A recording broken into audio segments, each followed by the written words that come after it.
February 22, 1914.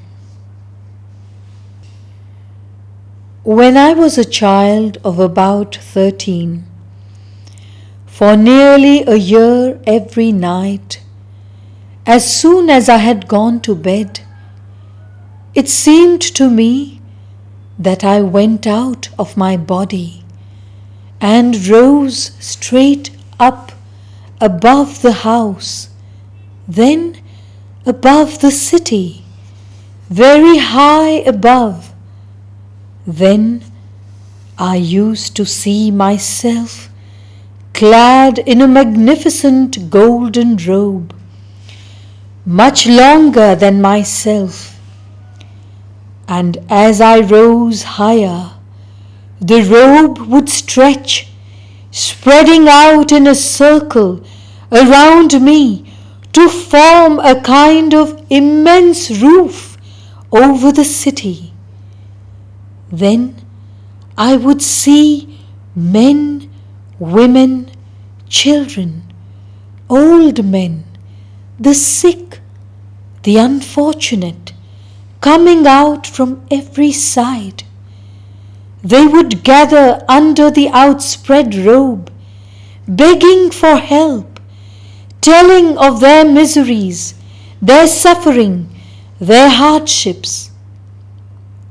In reply, the robe, supple and alive, would extend towards each one of them individually, and as soon as they had touched it, they were comforted or healed, and went back into their bodies happier and stronger than they had come out of them.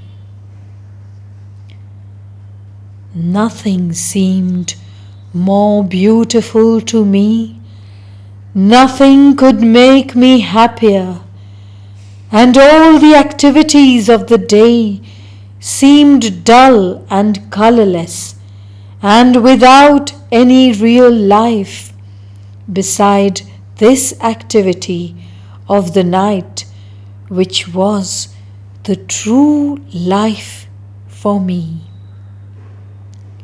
Often, while I was rising up in this way, I used to see at my left an old man, silent and still, who looked at me with kindly affection and encouraged me by his presence.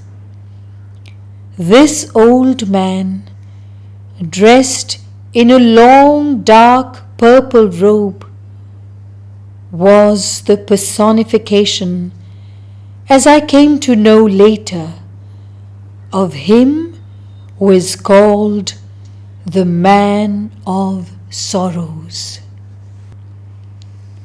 Now, that deep experience, that almost inexpressible reality, is translated in my mind by other ideas, which I may describe in this way. Many a time in the day and night, it seems to me that I am, or rather my consciousness is, concentrated entirely in my heart, which is no longer an organ, not even a feeling, but the divine love, impersonal, eternal.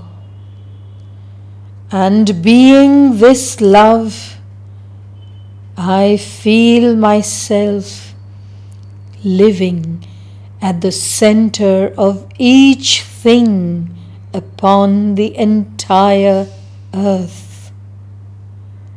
And at the same time, I seem to stretch out immense, infinite arms and envelop with a boundless tenderness all beings, clasped, gathered, nestled on my breast, that is vaster than the universe. Words are poor and clumsy, O Divine Master, and mental transcriptions are always childish.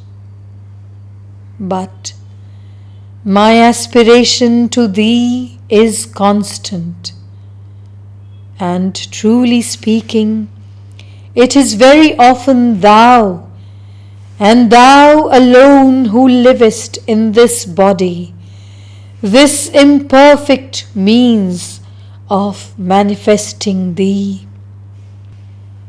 May all beings be happy in the peace of Thy illumination. February 23, 1914. Grant, O Lord, that we may be more and more conscious of Thy law, that is, be one with it, so that we may foster its manifestation in all things. Lord, grant that I may become master of my vagabond thought, that living in Thee I may see life only through Thee, and the illusion of material reality may come to an end and be replaced by a perception more in conformity with Thy eternal reality. Let me live constantly in Thy divine love, so that it may live in me and through me. Grant that I may be an efficient and clear-sighted collaborator, and that everything within me may foster the plenitude of Thy manifestation. I know all my imperfections, my difficulties, my weaknesses. I feel all my ignorance, but I put my full trust in Thee and bow down before Thee in silent devotion. February 25 and 26, 1914. He who wants to serve Thee worthily should not be attached to anything, not even to those activities which enable him to commune more consciously with Thee. But if as a result of the totality of circumstances, material things still take a greater place in life than usual, one must know how not to become absorbed by them, how to keep in one's inmost heart the clear vision of Thy presence, and live constantly in that serene peace which nothing can disturb. Oh, to do everything, seeing only Thee everywhere, and thus soar above the act that has been carried out, without letting any chain that holds us prisoners to the earth burden our flight. O Lord, grant that the offering I make to Thee of my being may be integral and effective. With a respectful and loving devotion, I bow down before Thee, O ineffable essence, inconceivable reality, nameless one. February 27, 1914. O Lord, I sense the infinite happiness which is the portion of those whose life is entirely consecrated to Thee.